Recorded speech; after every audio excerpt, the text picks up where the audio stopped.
Hello વિદ્યાર્થી મિત્રો, કાલે આપણે ધોરણ 7માં પ્રયોગ ચેપ્ટર વનસ્પતિમાં પોષણ વિશે થોડું જાણકારી મેળવી હતી. હવે આજે આપણે થોડી આગળ ચલાવીશું. કાલે જે ચલાવી હતું એનું થોડું રિવિઝન કરી લઈએ.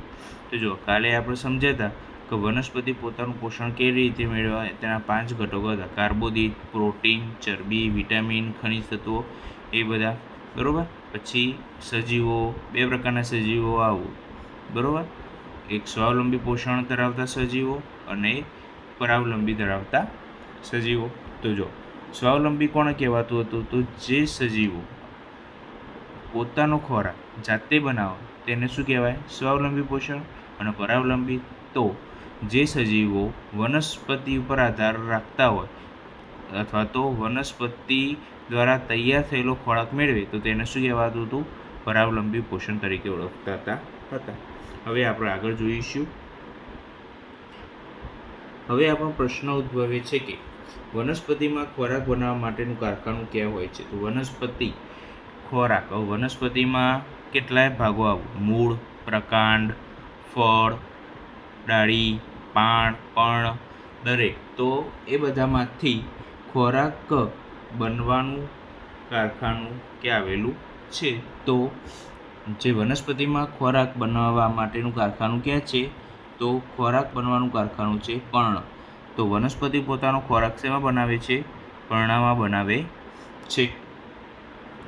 તો વનસ્પતિ ખોરાક બનાવવા માટે તેમની આસપાસમાંથી કાચા પદાર્થો કેવી રીતે મેળવે છે? તેવી રીતે આ પદાર્થો વનસ્પતિમાં ખોરાક બનાવવાના કારખાના સુધી વહન પામે છે.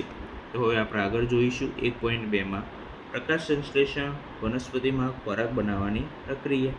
તો જે વનસ્પતિએ કોની હાજરીમાં ખોરાક બનાવે? તો પ્રકાશ સંશ્લેષણની હાજરીમાં વનસ્પતિમાં ખોરાક બનાવવાની આપણે રીત જોઈશું. ચલો તો જુઓ, પર્ણો એ વનસ્પતિમાં ખોરાક બનાવવા માટેના કારખાના છે. તો મેં તમને આગળ જણાવ્યું કે વનસ્પતિનું કારખાનું કયું છે ખોરાક બનાવવા માટેનું? તો પર્ણો. તો પર્ણોમાં જ ખોરાક બને છે. તેથી બધા જ કાચા પદાર્થોને પર્ણ સુધી પહોંચવું જ રહ્યું. જમીનમાં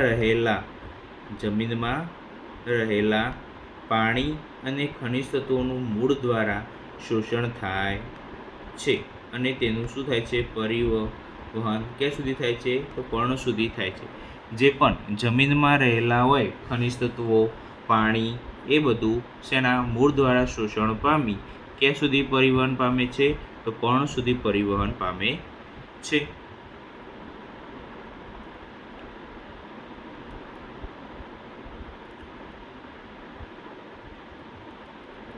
પછી વનસ્પતિમાં પર્ણમાં આવેલ નાના છિદ્રો દ્વારા વનસ્પતિમાં જે પર્ણ હોય, વનસ્પતિના પર્ણમાં શું હશે? નાના છિદ્રો.